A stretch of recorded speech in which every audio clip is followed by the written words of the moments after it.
28 de octubre de 312. La última batalla de los pretorianos, Constantino y derrota a Magencio en la batalla del puente Milvio. 1 grados. La sucesión tetrárquica ideada por Diocleciano, 2 Augustos o emperadores titulares con 2 Císares o emperadores menores, que sustituían a su Augusto en el momento en que morían o abdicaban, iba destinada a garantizar la sucesión y evitar las usurpaciones. Pero no funcionó. Constantino y fue alzado, julio 306, por las tropas de su padre, el Augusto Occidental Constancio, al morir. En Italia había malestar por haber sido reducido a la condición de provincias y por tanto, pagar impuestos, en Roma por la pérdida de la capitalidad y entre los pretorianos por quedar en la guardia urbana. Los nuevos emperadores tenían a sus propios protectores domésticos. Una vez más, los pretorianos alzaron un usurpador, Magencio, hijo del exemperador Maximiano. Segundo el Augusto de Oriente, Galerio, reconoció a Constantino como César en las Galias para evitar una guerra, pero no a Magencio. Contra él marchó el Augusto de Occidente, Severo II. Pero entonces Magencio sacó a su padre Maximiano del retiro, y las tropas de Severo, que sirvieron bajo su mando, desertaron. Al final, pese a los esfuerzos de Diocleciano, el principio dinástico triunfó frente al electivo, y los hijos biológicos de los emperadores fueron preferidos a los candidatos ajenos. La situación degeneró rápidamente, llegando a haber hasta 7 Augustos, 310. Maximiano y Magencio se aliaron con Constantino y entregándole en matrimonio a Fausta, hija y hermana, pero Constantino no se implicó en la guerra y se dedicó a defender el Rin de los germanos, aumentando su prestigio como defensor del imperio, mientras sus tropas ganaban experiencia. Tercero.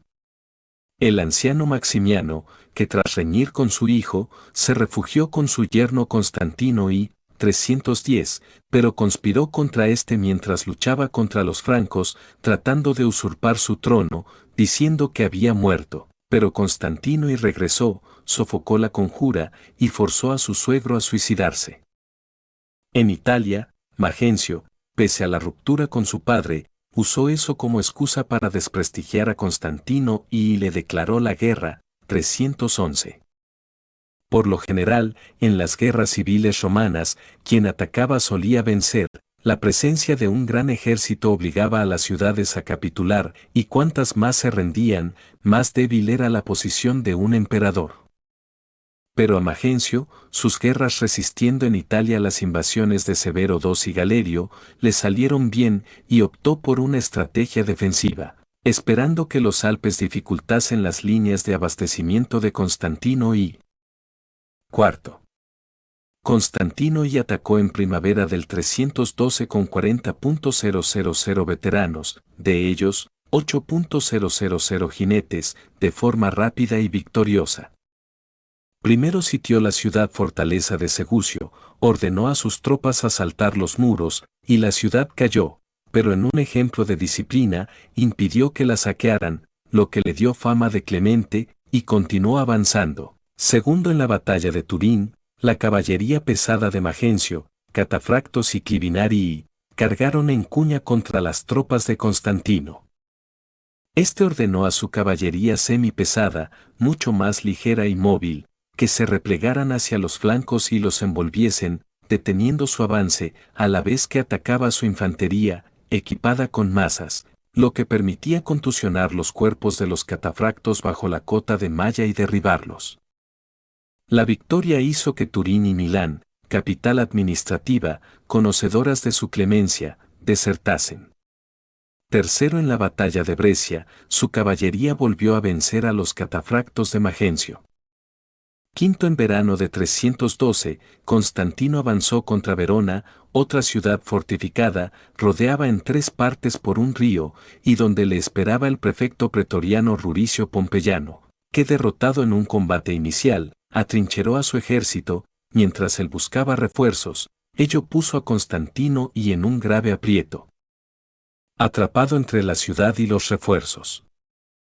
pero dejó parte de sus huestes manteniendo el asedio, y Constantino y en persona marchó contra Pompeyano, liderando en persona una carga heroica contra su enemigo. El prefecto murió, sus tropas se dispersaron, y Verona y todo el norte de Italia se rindió, dejando el camino libre hacia Roma. Sexto. Magencio podía resistir en la urbe y sus nuevas murallas aurelianas, tenía muchas tropas, controlaba los mares, recibía grano de África y ordenó derribar los puentes sobre el Tíber. Pero el apoyo a su causa disminuía. El 27 de octubre, en las carreras de carros, la muchedumbre aclamó a Constantino como invencible, riéndose de Magencio, que temeroso de un motín en un asedio largo, optó por presentar batalla, y cruzó el Tíber por un puente de barcas junto al reconstruido puente Milvio. Tenía 70.000 soldados frente a los 45.000 veteranos de Constantino, pero ni Magencio ni sus tropas tenía experiencia militar. Desplegó sus ejércitos en un frente estrecho, con bosques y colina acortando el frente, lo que restaba ventaja a su superioridad, impidiendo desplegar una gran línea y envolver al enemigo por los flancos. Además, tenían el río a sus espaldas, impidiéndole maniobrar. Octavo.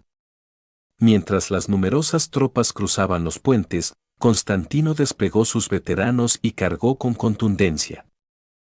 Los catafractos de Magencio los contuvieron, pero sus caballos pronto se cansaron por el peso de sus armaduras y de sus jinetes acorazados. La caballería semipesada de Constantino les superó y puso en fuga, y luego cargaron contra la infantería de Magencio, que huyó, con su emperador al frente. Murieron ahogados en el río, empujados por la presión del enemigo. El puente de barcas no soportó el peso y se derrumbó. Entre los ahogados estuvo Magencio, cuando se encontró su cuerpo, su cabeza llevada a Roma para mostrar la derrota. Noveno. Hubo unos que no huyeron, la guardia pretoriana. Resistieron hasta el último hombre, hasta ser masacrados. Fue un final digno para un cuerpo que en muchas ocasiones demostró excesiva ambición, codicia y pocos escrúpulos, aunque en conjunto, las legiones romanas alzaron y derribaron muchos más emperadores. Constantino disolvió al poco a los pretorianos, y el cargo de prefecto del pretorio pasó a tener solo tareas administrativas. Constantino y entró al día siguiente en Roma, dio muestras de clemencia sin desatar una persecución y prometió respetar al Senado. Pero con la derrota de Magencio, la ciudad de Roma perdería su condición definitiva de capital política y administrativa del imperio, que en Occidente se trasladaría a Milán y en Oriente a Constantinopla. Roma continuó siendo la capital simbólica, la ciudad más grande y poblada, pero no el centro político. PD. Espero que les haya gustado, si es así regáleme un like, muchas bendiciones.